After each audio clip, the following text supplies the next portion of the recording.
Welcome to Principal Center Radio, bringing you the best in professional practice. Here's your host, Director of the Principal Center and Champion of High-Performance Instructional Leadership, Justin Bader.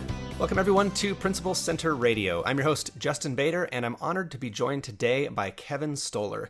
Kevin is the author of Creating Better Learning Environments and the host of the podcast, Better Learning. And now, our feature presentation. Kevin, welcome to Principal Center Radio. Thanks for having me, Justin. I'm really excited. I've had an opportunity to listen to your show and love what you're doing. Well, thanks for being here. I'm excited to talk about this topic that we typically don't think about very often, of designing a learning environment. You know, it's something that we might get the opportunity to think about when we're opening a new school or doing a renovation. But, you know, typically the physical space that students work within, that we have, the way we have our classrooms set up, it's one of the most fixed things for most educators. So I'm excited to talk about this opportunity because when it happens, when we have that opportunity to open a new school, or when we take it upon ourselves to create the opportunity to kind of rethink how we're using space, how we're using seating, how we're using furniture to shape the learning environment, I think some amazing things can happen. So take us into that a little bit. Why did you write Creating Better Learning Environments? And what are some of the key opportunities that you see for us as educators in thinking about some of those things that we just kind of take for granted? There's going to be furniture, there are going to be desks, we'll move them around as we can. Help us think about that in a better way.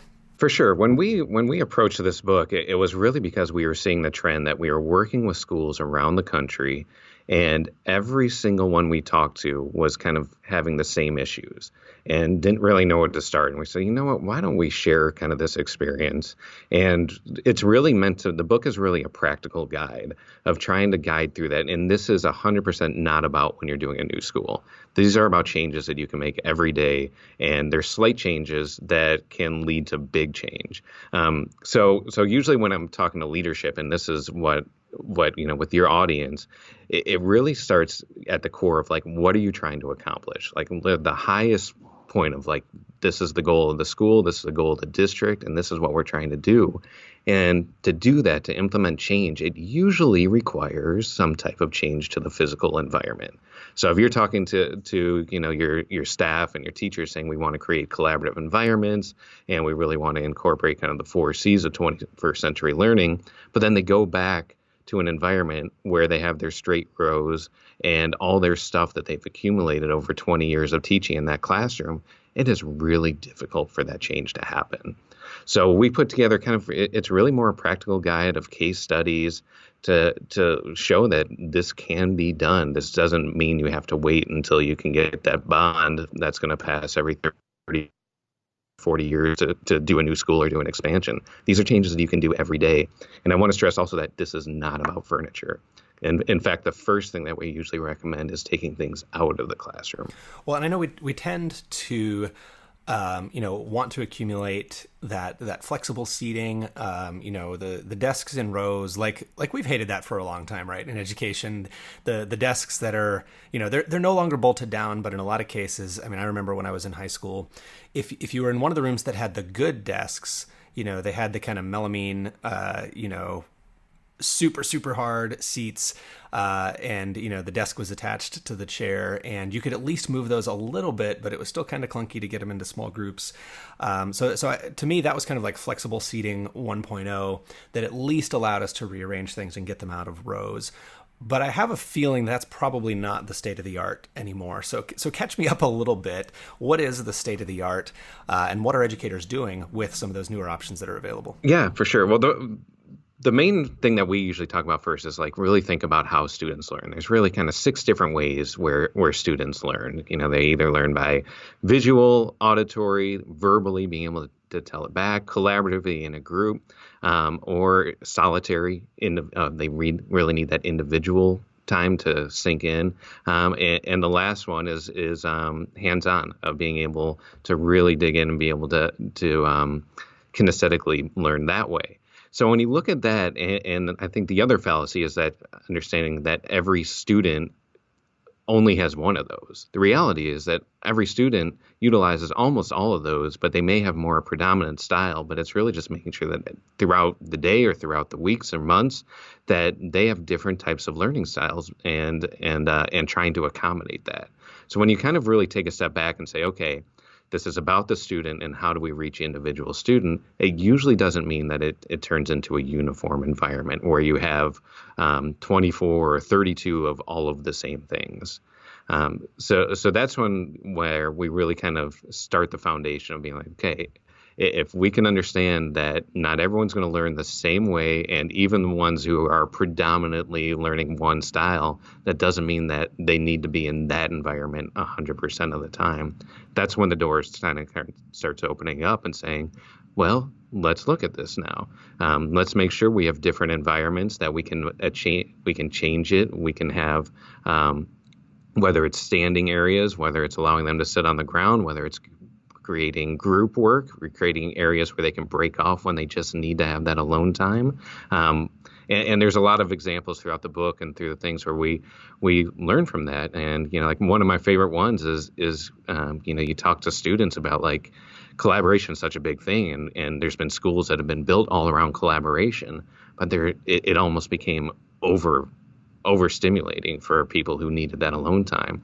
And one of the issues the school ended up having is they found that students were going to the bathroom and going into the stalls for just a long period of time, because that was their only opportunity to really have time for themselves, to just really have kind of that quiet area to allow things to sink in and give them a break from all the collaboration was there.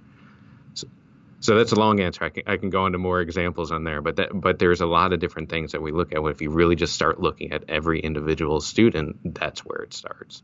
Yeah, well, I love that recognition that there are different modalities that students use throughout the day. And it's not that they're fixed for one student, and one student is always working alone, but we need to work kind of flexibly. There's a time for collaboration. There's a time for solo work. There's a time for standing up and sitting down. And, those are things that I do, even though I'm sitting at a desk right now. There are times when I'm in another room talking with our team. There are times when I'm standing up, and, I think we've got to design that into more of the school day. And it's interesting, Kevin, because I think we know all of this at some level and in pockets of K-12 education. Like I was a science teacher, and we know that if you're going to have a proper chemistry lab, you have to have lab tables and sinks and all the kind of specialized built-ins that go with that. And yet you don't want to teach a regular lesson where you're doing work out of a textbook or on the board at the sink. Like it's kind of annoying to have kids sit at the sink. And I remember that in high school myself, having to sit at a sink and take notes with a binder and everything. So we know that we need some different options depending on what's happening instructionally. And at the elementary level, we see teachers building these things into their classrooms. There's a rug, there's a corner where students maybe can go and sit on a beanbag chair to read. There are the regular desks. Maybe students are sitting in groups of 4 by default, but that's rearranged sometimes. How does that play into big picture design? When we want that flexibility, what are some of the key elements that schools are now, being aware of kind of what the state of the art is? What are some of the key elements that schools are designing in so that every classroom has that flexibility? And it's not just, the one teacher who got a sofa or a beanbag chair or a rug. So what we're seeing is, you're right, flexibility is probably the number one thing. The ability to rearrange things quickly, like within 60 seconds, is like the biggest thing that you can do, because even when you get into a lot of what a lot of people would say is this is a collaborative learning environment, it's typically set up one way at the beginning of the year, and that's the way it stays the entire year. So we talk about being able to adjust, and not throughout the year, but literally throughout the class period and throughout the day, being able to say, okay, at some point, and having things on wheels or lightweight are the number one thing that you can do to do that.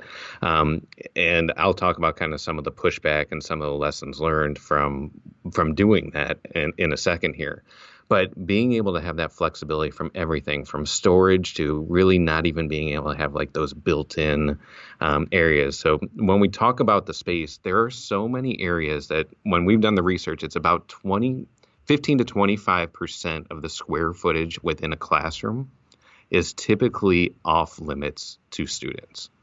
So if you look at this, and this is either like physically because where the teacher's desk is set up and, students just know I can't go behind the teacher's desk, to just the areas, maybe it's the first week of class where somebody starts walking that way and the teacher just makes it kind of like, that right there just put up a boundary for the entire class for the entire year of saying, I can't go over there either.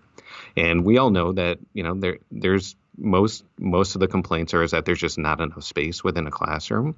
And, you can have a lot of students or the square footage is just small. So we're trying to really utilize every amount of space in there. So being able to clear out a lot is usually our first step in the process. If there's the ability to actually get rid of a lot of the built-in things that have been there for 20 or 30 years, that's a great place to start. Because if you really look at it, there's probably a lot of stuff in there that doesn't need to be utilized anymore. And then we also really get into is what's on the walls. What's on the walls can really dictate a lot of the boundaries and things too. And it also creates a lot of confusion and distraction within the students. So we really started being like, let's look at how do we utilize all four walls and how do we utilize all the square footage. And then, and a lot of this process too goes beyond. This isn't just about classrooms. How do we utilize all the areas within the school, whether it's the hallways, the shared spaces, or outdoor space as well? I was laughing a little bit to myself because I remember being a middle school science teacher and having these very durable tables that were designed for two students to sit at. So it was kind of a double, two-seated table, maybe, like 4 feet wide. And we had students sit in fairly high stools. They were fairly high tables. And they were very chemical resistant. They would take a beating. They were terrific in that regard. But anytime we had to move them, like we really had to practice moving them. And I love what you said, the 60-second rule. We need to be able to rearrange this classroom in 60 seconds in order to have that agility, that flexibility to adapt to whatever we're doing. And I would say that was one of the hardest routines to teach, but one of the most important at the beginning of every semester was how do we move these tables, from rows into squares or whatever we're going to do for the activity without kind of clocking each other with the chairs or, making it sound like a herd of elephants to everybody downstairs. And you identified wheels as one big thing. What are some of the, the rearrangements that people are doing? Because, typically at the elementary level, we have different sections set up in the room. And the kids are physically small enough that you can kind of do that. But when we actually are rearranging, what are people doing? What does the equipment these days allow people to do? And how are you seeing teachers tie that to their instructional purpose? So we're really seeing there's really kind of 6 different predominant classroom designs, and we go through the book. And actually, we did not write this book trying to sell a lot of copies and make a lot of money. We are giving this book away. So if anyone wants kind of the PDF copy, I can give that to your viewers as well. We can have a link on here to do that because it is very visual being able to look at this. But when we looked at it, there's kind of different areas. So there's the traditional, which we're very used to, straight rows, kind of bulky stuff. There's kind of the new traditional, which is allowed to reconfigure it a little bit, but they typically don't reconfigure it. So they could either be in straight rows or you can put them into groups of 4. And then we get into other ones that are kind of the more popular ones we're seeing more moving forward. We're seeing one called Ultimate Flexibility. This ultimate flexibility is literally everything is on wheels. The student has everything on wheels. There's storage underneath there. They have a work surface attached to their chair. And this allows this teacher to be able to kind of walk in at the beginning of the class period and say, okay, let's huddle up, and they get a U-shaped type of format, and they have a little bit of discussion and be like, this is what we're going to talk about today. And then they'll do like, okay, well, let's break and go into your groups. And they immediately just literally within like 30 seconds, just go into their groups of, 3 to 5 and have their discussions. There may be mobile whiteboards that are throughout the room that create some privacy, but they also create the areas where they can kind of write out their notes. And then sometimes the teacher will be like, okay, well, why doesn't, as the teacher's walking through the room, they may get the class's attention or towards the end say, hey, you guys need to see what they're doing over here. And then one of these groups will present and they'll use the marker boards as kind of their presentation materials. And then by the end of the class period, they're huddling back up. And being able to have that flexibility allows them to also break into testing mode when they need to get into their individual spaces. It allows them to wheel things out into the hallway if that's acceptable in your school, to be able to have more areas so it's not so loud in those areas. It also allows someone, if they just need to break away and create some space for themselves, to just kind of move out. It's really cool to organically watch what the students do instead of the teachers and the administrators kind of force, this is the way we want to do that. Because we find, like, if we give them the opportunity, they'd rather work on the floor. They'd rather stand up and kind of be in a group.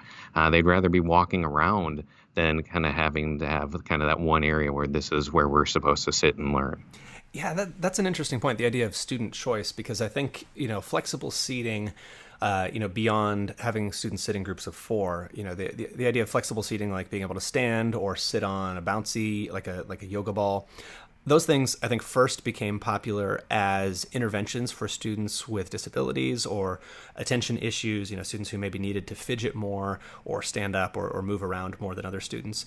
But if we make that just kind of a tier 1, kind of a normal aspect of the class, students will choose things that we might not necessarily have thought of, because like as an adult, at my age, I am not going to be sitting on the floor for very long. I am not going to be lying down on the floor to work on something. But kids have different needs than we do and can kind of advocate for themselves. But I also agree this is something that's important to adults too, because how many adults want to sit in one seat for the entire day? That's why we're seeing such an emergence of height adjustable and being able to have different abilities for in the workplace, of having different environments. Be like, sometimes you just need to go into a little private phone booth area. Sometimes you need to go into a meeting area and be able to collaborate with a group of 4 or 5 people. So that is one of the other ones. We talk about student choice, of having 4 or 5 different types of zones or options for students based on what they're working on then and kind of how they feel at the same time too. And those lead into a whole bunch of different management issues too that get into the teachers and leadership, that this really does get into the curriculum and changing the way that you teach. So that's where we're really big of sharing those lessons learned, that practical advice of the people that now have, are either kind of given this type of environment that's very different than what they've always had, and they really struggle with it. Because a lot of times, if you think about, a lot of the environments are set up more for the teachers to be able to say, like, this is where I'm comfortable. And a lot of times it is easier to teach if kids are sitting in a straight row and it's not messy and there's not a lot of distractions. We are creating some things where there's a lot more movement, and it really facilitates a lot of changes in professional development that needs to happen within the staff to accommodate that. Which is why kind of at a higher level, I always want to emphasize at the leadership level that furniture should just exemplify what you're trying to create. If you have a mission for your school, the school should be in that image of how you want it to do, which is why it's really difficult to implement widespread change without changing that physical environment. It's interesting because I've been seeing the research lately on open office floor plans. There's a lot of discussion in the business world of these open offices that were cool for a long time. In companies are like, oh, it's a collaborative workspace, and the researchers come back, no, it's actually just massively distracting to everyone, and that's why they're all wearing headphones trying to get work done, much less trying to make phone calls and think and things like that. So I'm glad that we're reconsidering some of these assumptions that have gone unchallenged for a while. And one thing that I was looking at on your website is so much fun to just kind of click through and imagine. And I'm at K-12, spelled out KAY-TWELVE.com. And I found something called the Think Nook, and I think you probably have several things in this category. Tell us what a Think Nook is, because it seems like it's straight out of one of those cool companies downtown, where people have these excellent jobs and they get to collaborate and do cool stuff. Tell us what a Think Nook is and how schools are using that. Yeah, so the Think Nook is really kind of supporting that idea of that, there are times that you just need some quiet space. And being able to do that, these Think Nooks that have come out, and there's a lot of, it's really cool to see the manufacturers recognizing that they, like they really can have some influence, but a lot of it's because they're listening and they're trying to see what's going on within schools. But the Think Nook gives the opportunity for somebody who just needs some of that quiet time. You can go and be able to go, and it's got kind of sound barriers in there, so it really allows somebody who just needs to just silence their brain a little bit, whether it's they're reading a book, writing, thinking about something, and being able to have that still within the context of within a classroom, but it's also mobile so that you can move it throughout. So if you need to have them in the library sometimes, if you need to have one or two in a classroom, some in the hallways and different areas, it's really made for those environments to really allow somebody who just needs that break, that alone time to allow things to sink in. Well, and I love the whiteboard on the back of it also, because it's one of those things that like is ubiquitous in the adult world of work, right? Like when we have staff meetings and professional development, we're writing on stuff. We're writing on chart paper, on the walls, the board. Certainly in companies, people are doing that. And I've noticed that when my kids are in our company office, they're always wanting to write on the board, right? But like so often, we only let students write up on the walls in very prescribed ways. Like, you can solve this problem, but like, don't do any of your thinking. Right. We have to invite you up there to use it too. On the wall. Right. It's a special, very constrained kind of format. So what are you seeing schools doing in terms of that, of like deciding how to use this space as part of their work? Yeah, absolutely. And that's the writable space is such a easy example to talk about, because we just did a classroom where everything was writable. The walls were writable, the desktops and the tabletops were writable, and then they also had mobile boards throughout the room for when, and kind of that multi-purpose, being able to create different zones and areas. So if you need to have a little bit more privacy, but also all of that was writable. And it is interesting, and again, it depends on the subject and the age level that you want to do this in. But especially for math has kind of proven the same thing. Being able to write things out, especially in bigger areas, is really helpful for retaining that information. So it is really cool to just literally have kind of a bucket within the table of dry erase markers and erasers, and saying like, here you go. Like there's nothing off limits here. You can utilize this space kind of as needed, and it is really cool because they do. I mean, everyone really does like being able to write on things, whether it's kind of on walls and doing that and having that visual point, so you can look at it, also other people can look at it as well while you're doing it. Right, and not just having, like, I remember in my classroom, we had, maybe I didn't have a whiteboard when I started, but then we had some minor renovations and I got, upgraded from chalkboard to whiteboard.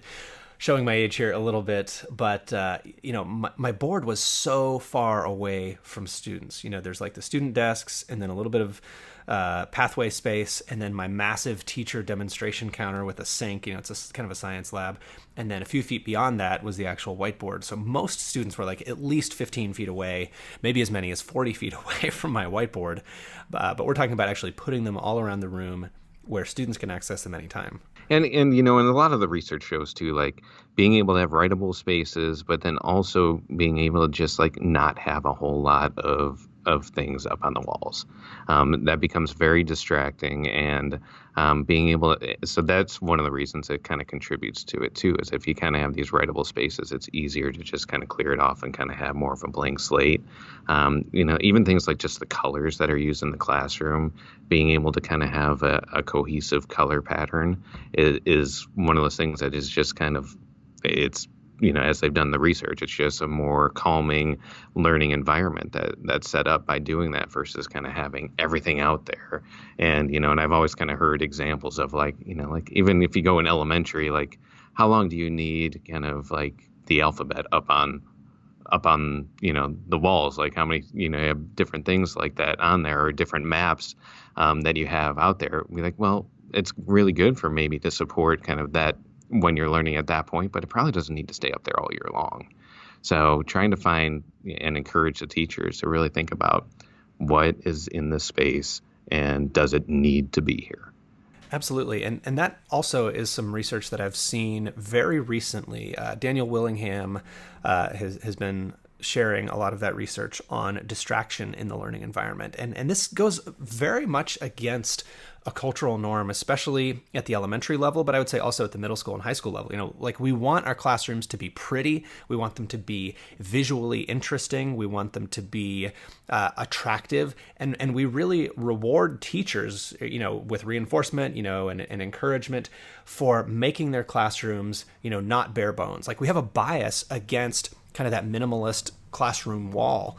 And what I'm seeing the research say, and I think what you're saying, is that the evidence is coming in that all of that richness and attractiveness and all the posters on the wall and all the different learning resources and anchor charts and all that stuff really is a distraction for a lot of kids, and not the not the magic bullet that we've been taught to believe. Like maybe we have been going too far with putting stuff up on the walls to make our classrooms beautiful. Yeah, the term that we keep hearing a lot too is stop decorating your classes and start designing your classes.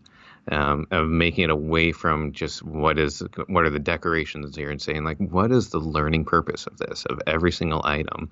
And, you know, and so for your listeners, you know, that's probably one of the best places to start. Be like, just go in there today and pick 5 or 10 things, or maybe if it's simple, just start with one thing. Take one thing out of your classroom, and does that help or hurt your classroom with that being gone? Because when we've seen people do that, it's like you literally can get into like the hundreds of things before people even notice that they're not even there anymore. So you're kind of Marie Kondoing the classroom walls. Like, take it off. Do you miss it? It is. It's exactly that. Yeah. The first thing to do is start in the closets and clear all those clothes that aren't being used out of there. Well, and I think for anything that we actually want students to look at as a resource, you know, and a reference. You know, I saw my daughter had her pencil box. She got to take home her pencil box from school at the end of kindergarten. And on top of that, you know, she's got the alphabet, she's got the numbers, she's got some of that reference information that, you know, we want early readers and writers and mathematicians to have handy. But yeah, that doesn't need to be 20 feet long across the wall. You know, we don't need to have a massive chart for everything on the wall. It can be a more minimal reference. It can be a more purposefully pulled out reference. If we're using something that day, we can pull that out and students will notice it more than if it's just one of a million things that are always plastered on the walls. Well, Kevin, let's talk a little bit about process. So, you know, we can all dream about nice new furniture and imagine what could be different. And we can all take a few things down from our walls to make them less distracting. But as a design process, what does this really look like to design a learning environment? Yeah, and that's actually one of the things when we wrote the book is what came from this, is when we said, you know what, we've worked with hundreds of schools. Let's look at this. And our team got together and said, okay, like these are the steps that we're seeing pretty much every single time. And it usually starts with kind of that first step of somebody taking the lead. And this can be, we call it kind of like the champion of it. There's just got to be someone who is recognizing that this can have an impact on learning outcomes. And it can be, you know, a one teacher, it could be a staff member, it could be a principal, a leadership, it could be even a student or a parent. We've seen it kind of across the board, but all it takes is one person to say, I'm going to look into this and try to do that. We purposely talk about the wording of the book. It's creating is a verb. So in creating better learning environments, this is never something that you're done.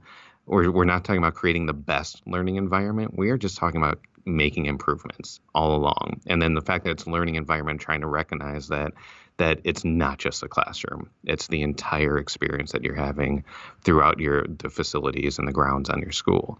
So the first step is just really having that champion. The second step is really defining what is the space going to look like and what do we want it to support. So that really comes back to kind of like the master planning and kind of the higher level of saying, you know, like we have a mission into school to have a collaborative social environment. Whatever your mission is, really take that at the beginning. And then we always say, let's start at a conceptual level. So this is usually when we are doing drawings. And we're not talking about specific furniture, because it's really easy to go to Pinterest and catch your eye on something like, oh, that's cool, I want that in my classroom. But instead, let's talk about it conceptually and say, okay, this is the way we want to do it. And that's one of the things, those drawings are so powerful that we actually offer them for free on our website. So if somebody's listening to this and wants to be that champion, just go in there. We will do the drawings for free. We're going to ask you a bunch of questions about it, and then we'll give you a whole bunch of ideas, because it does help to have those 3D renderings and visualization of it. Once we kind of get that buy-in of that in that collaboration stage, that's where it's the most fun for us, because we really want to make sure that we're getting that concept down, and then we can plug in furniture that supports the budget. And sometimes people say, well, I can't afford to do all of it, so maybe they just start in one area and they start kind of doing that and say, okay, did that work? Oh, good. Well, maybe I want to do a little bit more of that, or maybe I want to try something else next time. And then obviously the implementation of it is something we help with as well. But the last step to me is probably the most important step, is being able to meet with people and be able to think about it and analyze it after the fact, after the changes are made. We do offer trainings, we offer professional development, but this is also something that is just, whether people do this on their own or without someone to help them facilitate this, of taking that step back after the classroom's been utilized a little bit and say, okay, what's working? What do I need to adjust? And really this process, we call it the K-12 proven process. It doesn't matter if you're starting, with one classroom or you're doing an entire school. These steps are something that we do every single time, because it really comes back to that core goal of, what are we trying to do? We're trying to create better learning outcomes by in the environment. Really, so it should support that. So certainly anybody who is looking at a big project, such as opening a new school or a major renovation, should definitely spend some time on that design process. But I appreciate your point, Kevin, about starting small. And, if we have maybe, one classroom that we're updating, or we're adding a new classroom, thinking about what that could look like, and if that could be kind of a beachhead for some broader changes. Thinking through those with the right people around the table, whatever shape that table is and whether or not it has wheels. Really enjoyed flipping through the book just on Amazon. The preview on Amazon has a ton of diagrams and examples and photographs, so definitely encourage people to check that out. And Kevin, if people are interested in getting a copy of Creating Better Learning Environments or getting in touch with you, where's the best place for them to go online? K12.com, KAY-TWELVE.com. Perfect. Well, thank you so much. I look forward to looking through that and getting some ideas from it. And I just wanted to thank you for joining me on Principal Center Radio. All right. Well, thanks, Justin. I appreciate it. Thanks for listening to Principal Center Radio. For more great episodes, subscribe on our website at principalcenter.com/radio.